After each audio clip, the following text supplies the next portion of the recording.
जो आज बातचीत है, आज अपने जो काम है गांव फफड़ाना में, उसका तीसरा दिन है। रिव्यू के लिए अगर हम मीटिंग करें तो अभी तक का जो रिव्यू है वो ये है कि 191 लोग एक टीम ने, यानी 6 लोगों ने, और 139 लोग एक टीम ने मिलकर के हम लगभग 330 लोगों तक अभी तक वो लेटर पहुंचाया है जो हम राष्ट्रपति को लिखना चाहते हैं। और करीब करीब 500 लोगों से हम मुलाकात कर चुके हैं। अभी तक पूरे गांव में 500 लोगों से मुलाकात हो चुकी है। तो 500 लोगों से मुलाकात होने के बाद अब इसमें जो सबसे इम्पॉर्टेंट बात आप लोगों को ध्यान रखनी है वो ये रखनी है कि जब भी आप पहली बार किसी से बात करते हो तो आपको ज़्यादा समय देना पड़ेगा। तो इसलिए ज़रूरी नहीं है कि आपको पूरा गांव कवर करना है, लेकिन जो व्यक्ति कवर कर दिया, यानी जिस व्यक्ति तक आपने बात पहुंचा दी, वो कौन था वो आपको पता होना चाहिए खाली। इसीलिए हम उन लोगों का नाम और नंबर हमने नोट किया कि इन लोगों तक हमारी बात पहुंच चुकी है। वो आपके साथ आए ना आए वो बिल्कुल अलग इशू है, वो अलग विचारधारा से संबंध रखता है, वो अलग इशू है। जैसे अपने को गांव में भी मिले 2-4 आरएसएस वाले मिले, वो केवल इसलिए विरोध कर रहे थे, मतलब उनका विरोध ये नहीं था कि आप कोई गलत काम कर रहे हो, वो केवल इसलिए विरोध कर रहे थे कि देवेंद्र मोदी के विरोध में बोल रहा है, जबकि वो इतने मंदबुद्धि हैं कि उनको इतना भी नहीं पता है कि मैं सरकार के विरोध में बोल रहा हूं।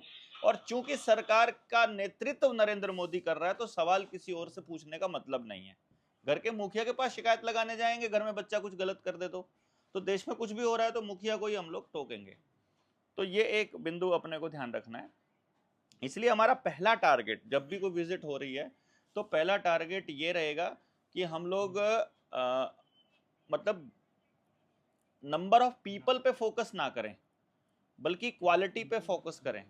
जो रह जाएंगे उनको हम फिर कवर कर देंगे, क्योंकि अपनी रिसर्च का टोटल टारगेट यही है कि कितने वक्त में कितने लोगों तक पहुंचा जा सकता है। और इस यात्रा में जितने प्रतिशत लोग, जैसे बसवराज भाई ने बोला था आज जब बात कर रहे थे, कि एक व्यक्ति उनको ऐसा मिला जो पहले दिन जिसकी गर्दन बिल्कुल मतलब मुड़ नहीं रही थी और वो सिर्फ यही बोल रहा था, तुम्हारे लीडर ने यही सिखाया तुमको, यही बोला तुमको।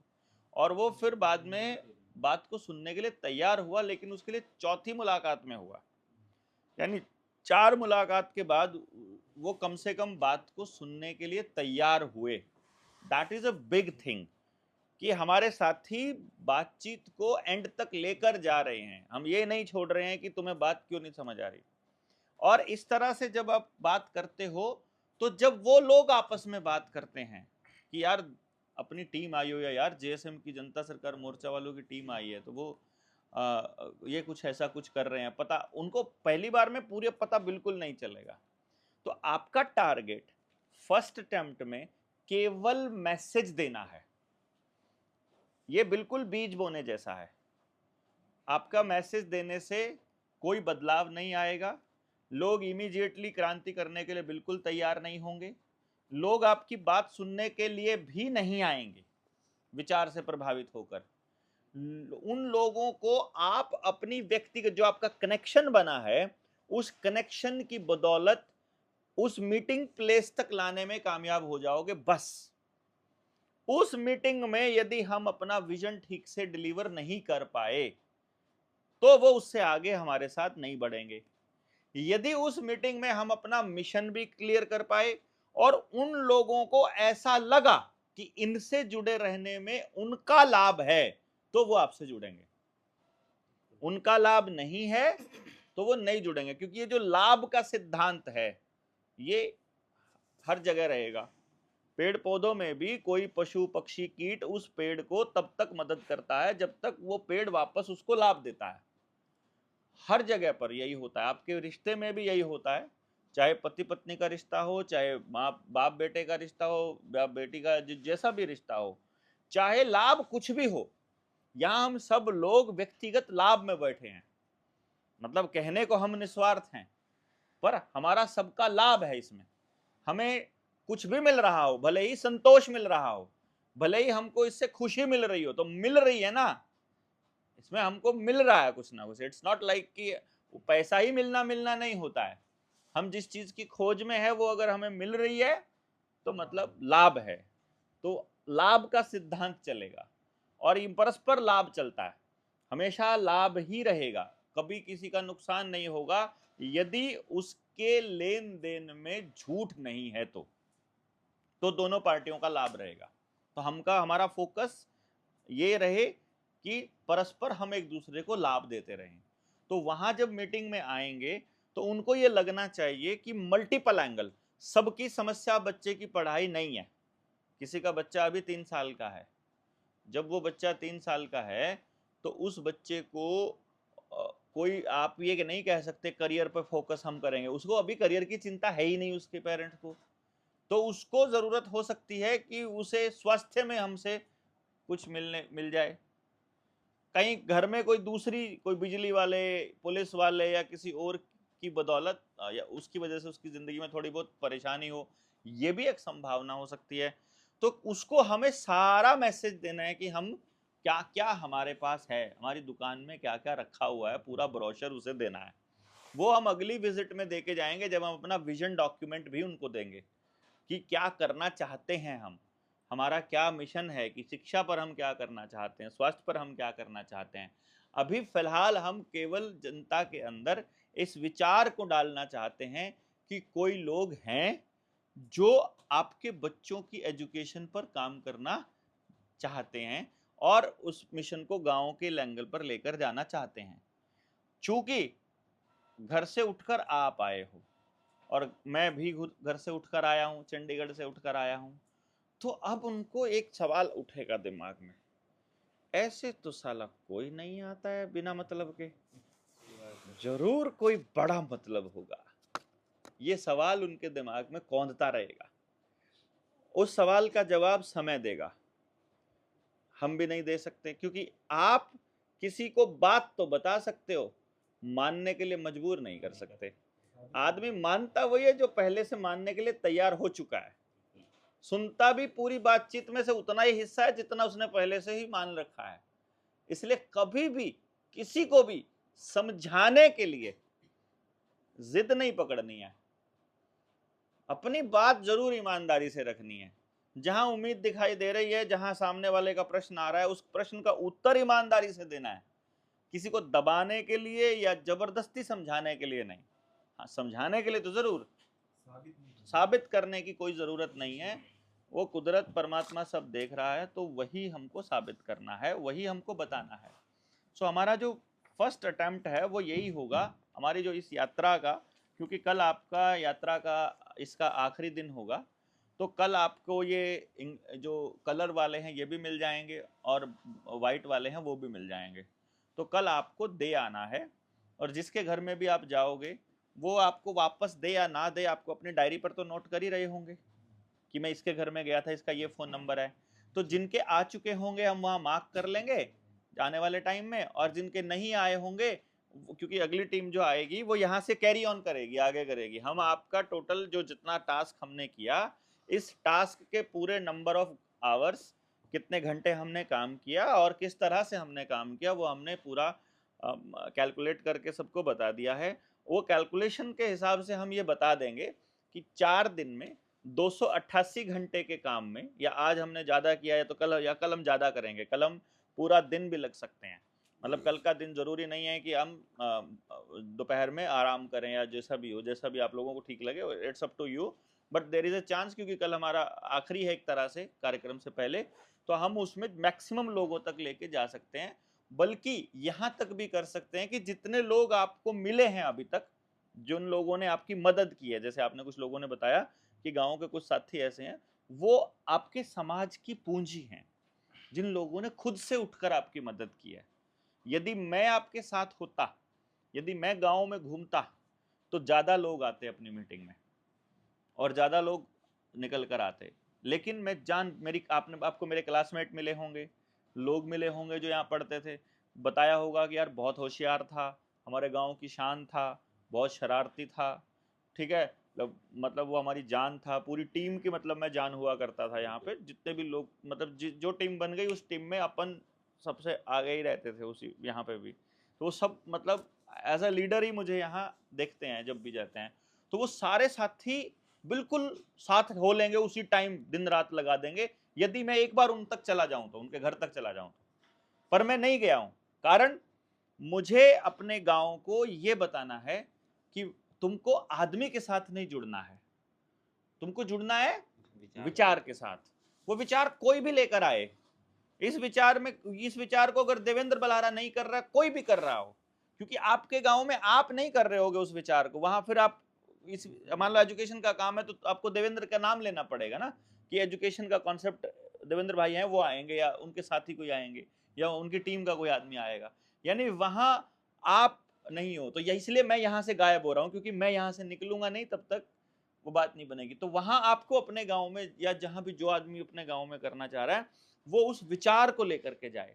तो अब आपको करना क्या है, इमीडिएटली सबसे पहले जो आपकी टीम है, जैसे अगर आप लोग नहीं होते मेरे पास, मेरी टीम में अगर आप लोग नहीं होते, मेरे साथ यदि आप लोग नहीं होते, तो मैं अपने गांव में इन साथियों को अपने आप बुला के, यानी एक बार शुरू कर देता, तो फिर ये जो लोग आपके निकल के आए हैं वो अपने आप निकल आते।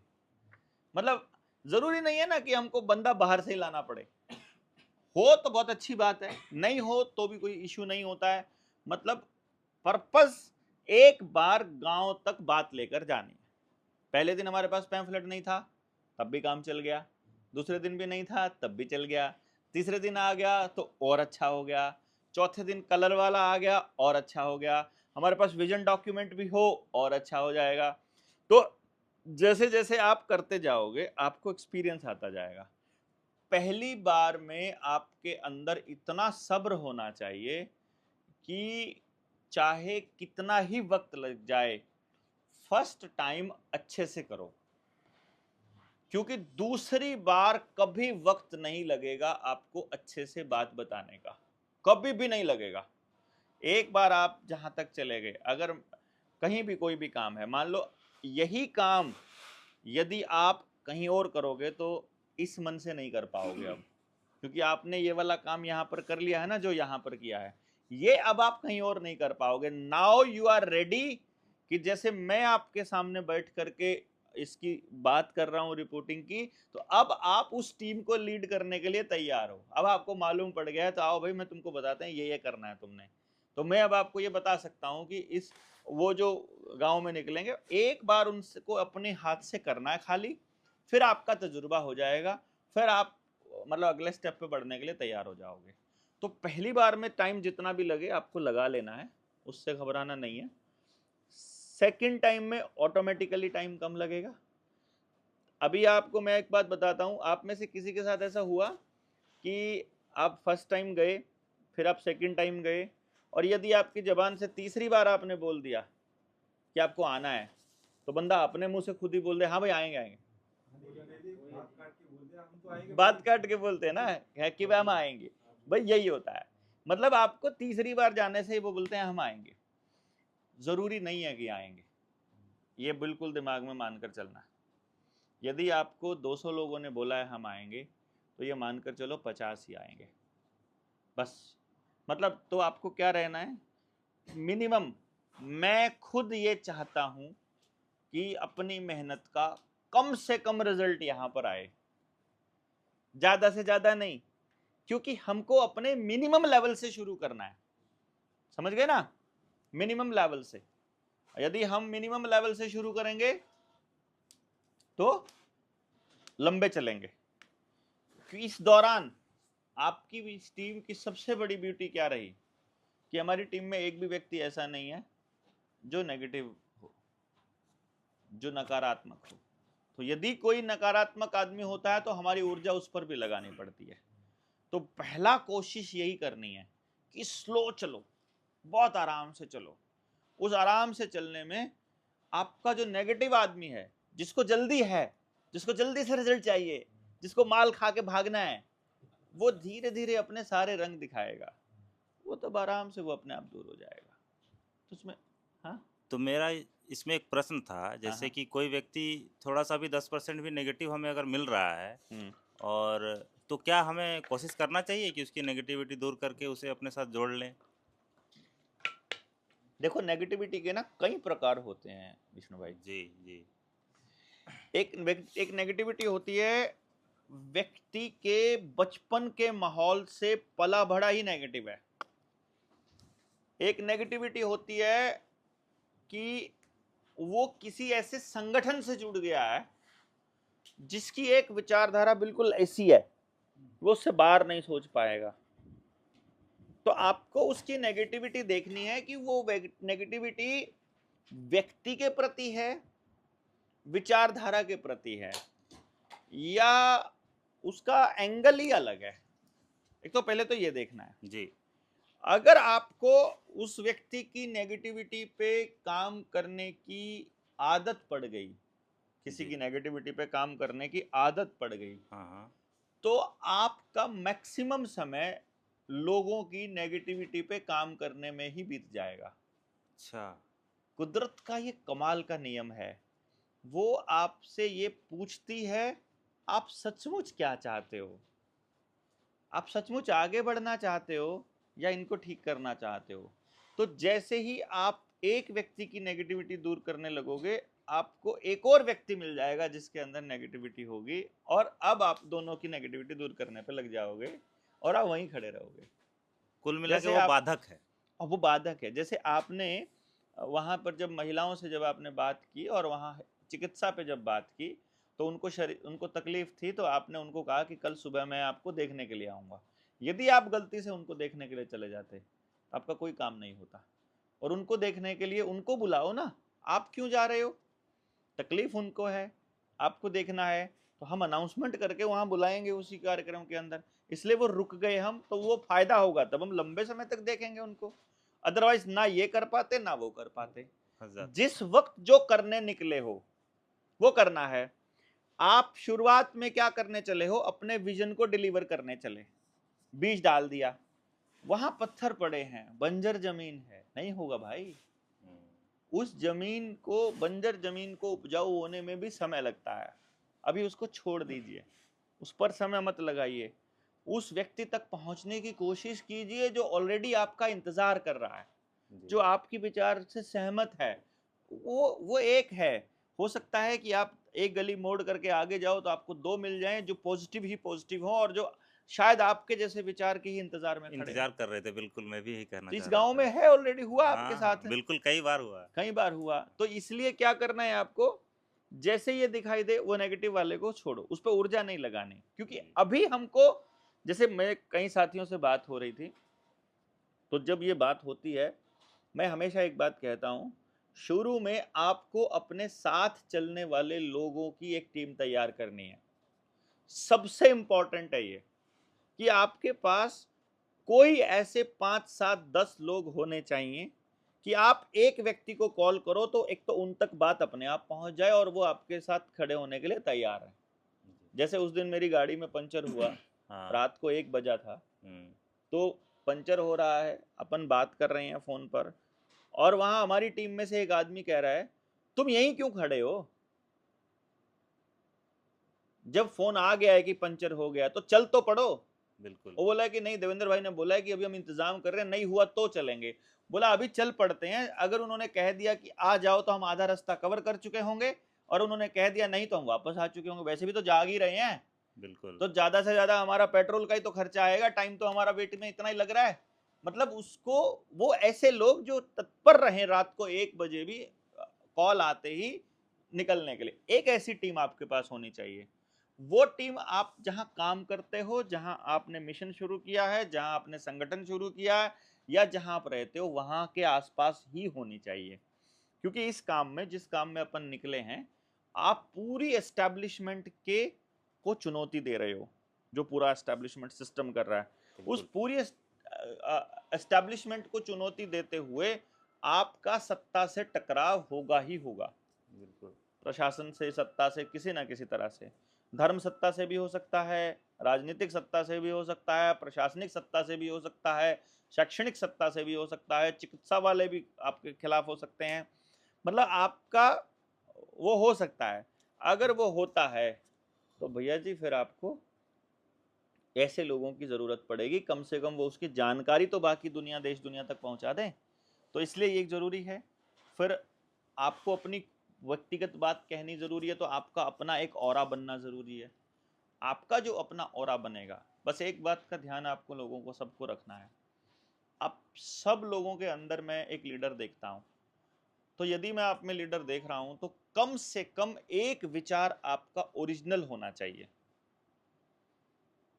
मतलब जैसे आप चिकित्सा उस पे खेती पे काम करते हो, बिल्कुल तो आपका अपना अनुभव होना बहुत जरूरी है। बिल्कुल। मान लो आपने किसी की सुनी सुनाई बात पे उसको एज इट इज पेलना चालू कर दिया, गड़बड़ हो जाएगी। जैसे मैं एजुकेशन वाले मुद्दे पर क्या है, मैं एजुकेशन वाले मुद्दे पर वो ट्रेनिंग दे रखी है मैंने, तो जो उस ट्रेनिंग को एज इट इज पेलना चालू कर देगा, समस्या हो जाएगी। उसको बोल सकते हो, लेकिन आपकी भी तो कोई स्पेशलिटी होगी ना, जो आपको, आप मिस्त्री हो किसी चीज के, आपको कोई और काम करना आता है, या आपने खेत में कुछ किया है या घर में कुछ किया है, उस पर रखो अपनी मास्टरी, बाकी चीजों को ले अपने सहयोग के रूप में। और जैसे एजुकेशन वाला मुद्दा ही है, तो अभी मैं फर्स्ट हैंड एक्सपीरियंस दूंगा सबको यहाँ पे, जी यही फल्गु पर ही लगेगी क्लास सबकी। तो फर्स्ट हैंड एक्सपीरियंस का मतलब है कि उन लोगों का एक्सपीरियंस बनाऊंगा, ना कि मैं बताऊंगा कि तुम ऐसे करो, तुम ऐसे सोचो, तुम ऐसे ना।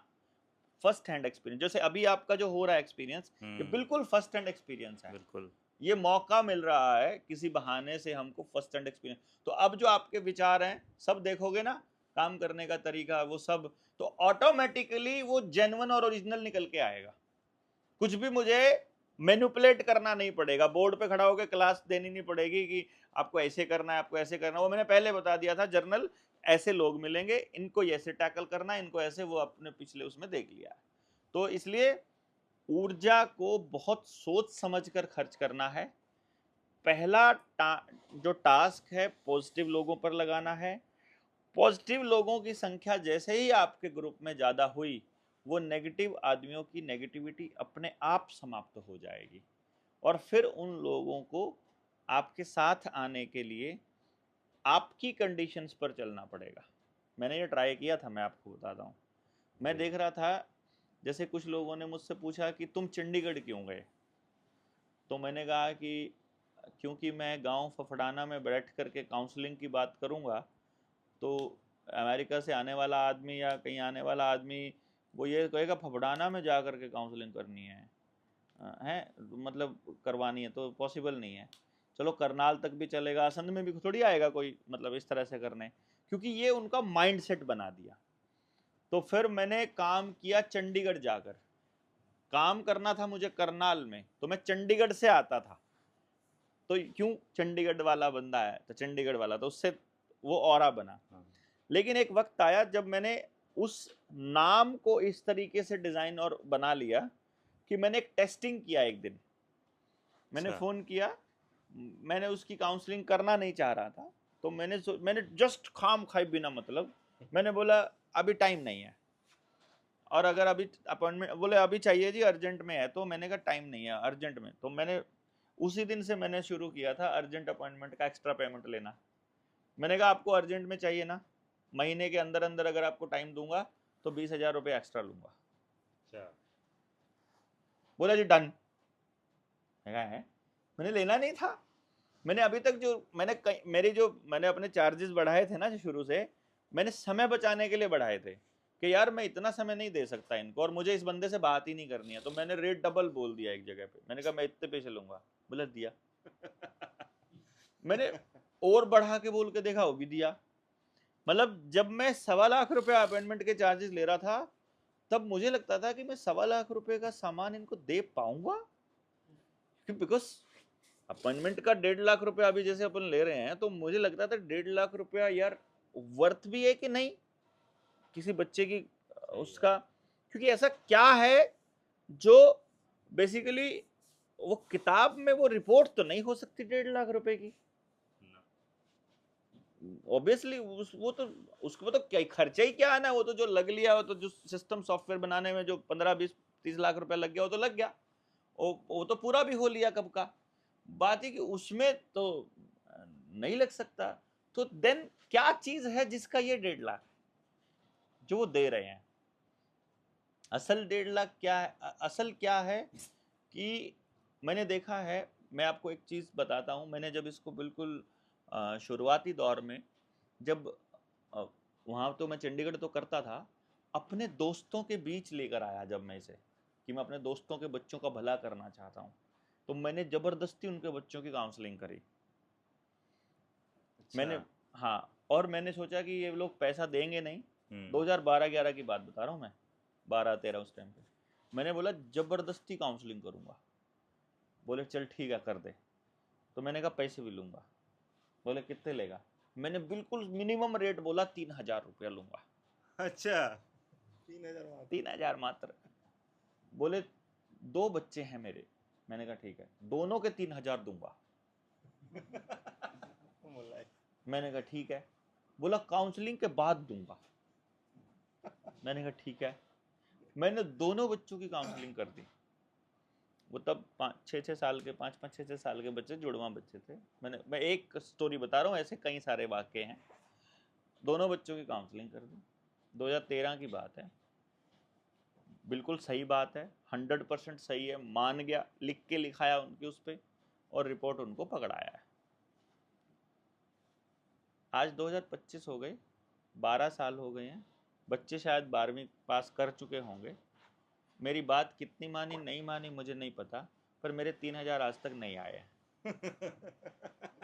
बाद में दूंगा बोला था ना। हाँ, तो या तो उसको ये लगा कि ये 3000 रुपए का सामान नहीं है, या फिर उसे लगा होगा कि उसने बलारा को ठग लिया, या फिर उसे लग रहा होगा कि बलारा भूल गया। ये वीडियो सामने आ गई तो क्या पता दे ही जाए। लेकिन लूंगा, अब लूंगा 1.5 लाख के हिसाब से। अगर उसे जरूरत नहीं तो पड़ी ये भी तो सोच सकते कि चलो दोस्ती तो था। मतलब वो वैल्यू नहीं समझ रहा था। हाँ। मैं कह रहा हूं कि वही चीज मैं उस व्यक्ति को वहां से चंडीगढ़ से आकर उसके घर पे बैठ कर दे रहा हूं, फ्री ऑफ कॉस्ट। वही चीज के लिए इंडिया का आदमी 1.5 लाख रुपया खर्च करके चंडीगढ़ आ रहा है और एहसान मान रहा है। सेम चीज को 3 लाख रुपए देके एनआरआई आता है, एहसान मानता है खुद से। 3 लाख रुपए तो, क्योंकि एनआरआई का डबल फीस है मेरा, पुलिस वालों का और एनआरआई का। पुलिस वालों का नहीं करता मैं काउंसलिंग, उनकी डबल लेता हूँ।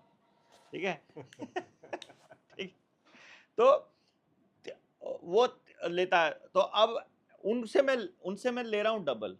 वो आकर के एहसान मान रहे हैं, उस चीज को आप गांव को देना चाहते हो, फ्री ऑफ कॉस्ट है, फ्री ऑफ कॉस्ट और फ्री ऑफ कॉस्ट देना चाहते हो। अब आपकी वैल्यू वो मानेंगे कि नहीं मानेंगे? It's a big question. बहुत बड़ा प्रश्न है। मतलब, है ना? बिल्कुल। और ये बड़ा एक्सपेरिमेंट है एक तरह से। आप ये हाँ, समझ हाँ। के देखो आप कि वो क्या चीज है जिसका आप इतना रुपया दे रहे हो। That is experience. जो मिस्त्री होता है उसको इंजन की आवाज सुन के मालूम पड़ जाता है कौन सा नट बोल्ट लूज है, और वो चाबी लेता है, टाइट कर देता है, बोलता है कितना रुपया? 500। 500 रुपया? यार टाइट ही तो किया था, हथौड़ा ही तो मारा था, इतना तो मारा। भाई हथौड़ा मारने का तो 5 ही रुपया है, बाकी का 495 रुपया उस चीज का है कि हथौड़ा कहाँ मारना है, कितनी जोर से मारना है। वो सीखने में जिंदगी लगती है भाई। जो 1.5 लाख रुपया है वो अपनी पूरी जिंदगी समाज को दे रहे हैं हम, अपना पूरा समय, सब कुछ, पूरा टैलेंट, समाज, पूरा सब कुछ दे रहे हैं। और वो एक्सपीरियंस, दैट इज। आज मैं जब रविंद्र भाई से बात कर रहा था वहां पे, तो मैंने उसको बोला, वो बोला मैं 3-4 महीने में ना इस इकोनॉमिक क्राइसिस से बाहर निकल आऊंगा। मैं कहा मैं आज तक नहीं निकल पाया। इकोनॉमिक क्राइसिस में रहता हूँ 24 घंटे, इतना सब होते हुए भी। बोला, मैंने कहा किसी भी विजन को, किसी भी काम को शुरू करने में शुरू करो, ये मानकर चलो यदि आपने जिस पोजीशन में उसको शुरू किया है उससे एक कदम ऊपर या उस वैसा ही आप 3 साल चला दो उसको, 3 साल, आपको दुनिया की कोई ताकत नहीं उसको तोड़ सकती। मतलब 3 years is the minimum threshold. इसलिए जब मैं गांव में एंटर किया तो आज मेरे साथ में कोई था, तो मैंने, वो जो थे अपने साथ में रविंद्र भाई थे, मैंने एक ही बात बोली थी, 3 साल मानकर चलना। अगर तुम कुछ भी शुरू कर रहे हो, इकोनॉमिक बिजनेस कुछ भी शुरू कर रहे हो, तो यहाँ जो गांव में ये काम शुरू किया है, मैंने 5 साल अपने डिवोट कर दिए। मैंने मान के चल रहा हूँ मैं कि 5 साल तक, चाहे मैं हफ्ते में 1 दिन दूं, चाहे मैं महीने में 4 दिन दूं, लेकिन इस प्रोसेस को आगे बढ़ाने की दिशा में काम करेंगे हम। इसी तरह से आपने, क्योंकि हम जो क्रांति करने जा रहे हैं, इस क्रांति को इस उम्र के लोग नहीं कर पाएंगे। इन लोगों के पास बहुत सारी विडंबना है, उनको परिवार भी संभालना है, बच्चे छोटे हैं किसी के, बच्चों के करियर को लेकर के और दुनिया जहान की दिक्कतें वो साथ लेके चल रहे हैं, उन्होंने वो बोझा अपना ढो रखा है। हमको इन क्रांतिकारियों की मदद से अगली पीढ़ी की एक पूरी जमात तैयार करनी है जो क्रांतिकारी हो, जो पूरे षड्यंत्र को समझती हो और समाज को जगा सकती हो और आगे लेके जा सकती हो। मतलब ये एक पॉइंट, वहां तक जाने के लिए आपको ये मिनिमम 5 साल ये मान करके चलना है कि मैंने अपने 15 लेके चला हूं इस मिशन को और यहाँ पे ये 5। तो इसलिए ये मानकर चलना है कि शुरुआत में समय लगा लो और पॉजिटिव ऊर्जा के लोग इकट्ठे कर लो, फिर आपका काम स्मूथ चलेगा। अगर हमारे बीच 2 भी नेगेटिव आदमी होते तो हम अपना सारा काम और सारी ऊर्जा उस नेगेटिविटी को न्यूट्रलाइज करने में ही लगे रहते। और ऊर्जा को इसलिए सोच समझ कर खर्च करना बड़ा ज़रूरी है कि भाई हम लोग अपनी ऊर्जा को कहाँ लगा रहे हैं, तो इट्स वेरी इम्पॉर्टेंट। बाकी मैं यही चाहता हूँ कि हमारी जो सभा है वो फ्लॉप हो, कम से कम लोग आएँ, लेकिन क्योंकि जितने लोग आएंगे वो बिल्कुल जेन्युइन होंगे। हमें वहाँ से शुरू करना है, क्योंकि या तो हम जीतेंगे या सीखेंगे, हमारा तो यही मिशन है। हमारा मिशन फेल होना तो है ही नहीं। वो लोगों को लग सकता है कि यार 50 ही लोग आए या 20 ही लोग आए, we don't care at all. हमने अपने काम में, हमारे साथियों ने, एक व्यक्ति ने भी अपने काम में कोई कोताही नहीं बरती, कोई वो नहीं बरती, और जितना किया सबको पता है कि नहीं। तो अब मैं चाह रहा हूं कि तुम सारे फेल हो जाओ, तुमको देखना है कि कितने पास होते हो या आपने जो किया है उसको आप कितना ग्राउंड पे ला सकते हो। It's your challenge basically. ये दिखाने के लिए नहीं, जनता को नहीं दिखाना है, हमको ये देखना है कि हम, क्योंकि गांव के आदमी का, मैंने पहले बता रहा हूँ, गांव के आदमी का एक ही नियत है, वो जिस शादी में उसे कन्फर्म जाना है वहां भी 3 बार बुलाए बिना नहीं जाएगा।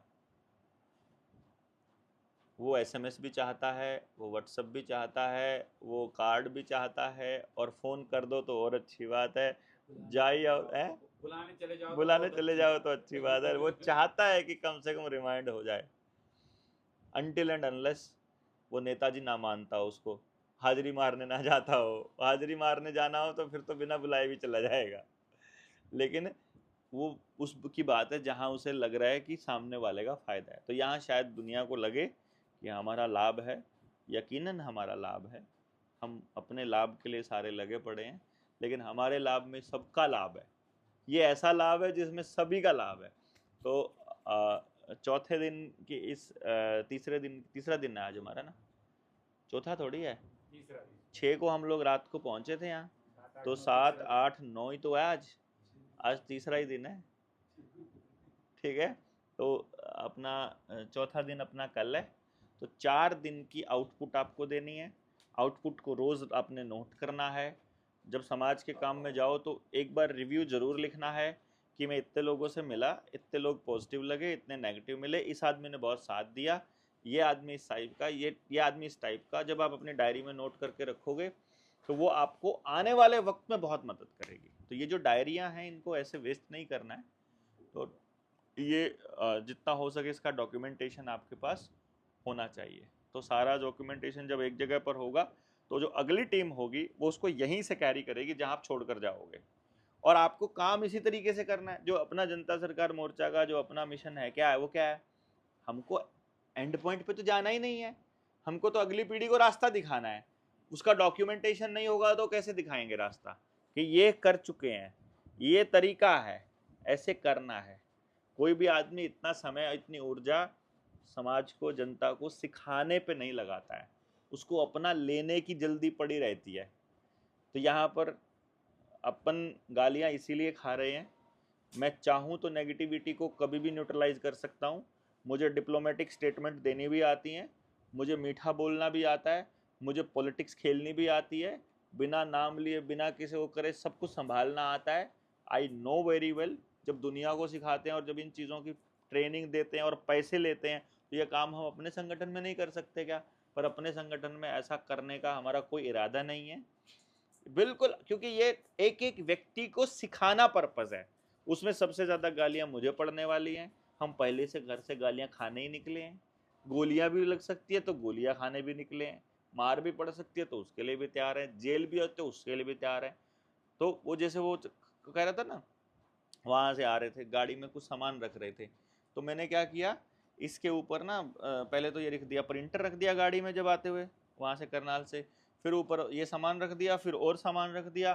तो वो बोला कि अपने साथ में जो साथी रख रहा था, बोला ये ध्यान से रखो। मैंने कहा क्यों? कि नहीं मैं कहा ज़्यादा से ज़्यादा टूटेगा ही ना, बस इससे ज़्यादा क्या होगा भाई, ज़्यादा से ज़्यादा टूटेगा ही।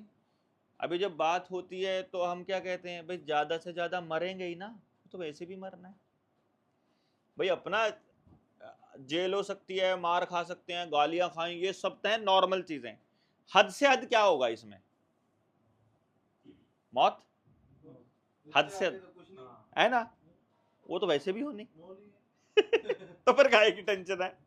इसलिए अपन ये मान के चले कि ज्यादा से ज्यादा क्या होगा, को घबराने। मेरे ख्याल से अपन सारे इसी टाइप के हैं और पॉजिटिव लेने अपन निकले हैं नहीं, गालियां ही खाने निकले हैं, ताकि अगली पीढ़ी को कुछ मिल सके और अगली पीढ़ी इसको आगे, मतलब वही अपना पर्पस है। बाकी ठीक है, ये अभी तक का हो गया अपना, इसको हम लोग आगे कल से करते हैं फिर इसको हम लोग, ठीक है।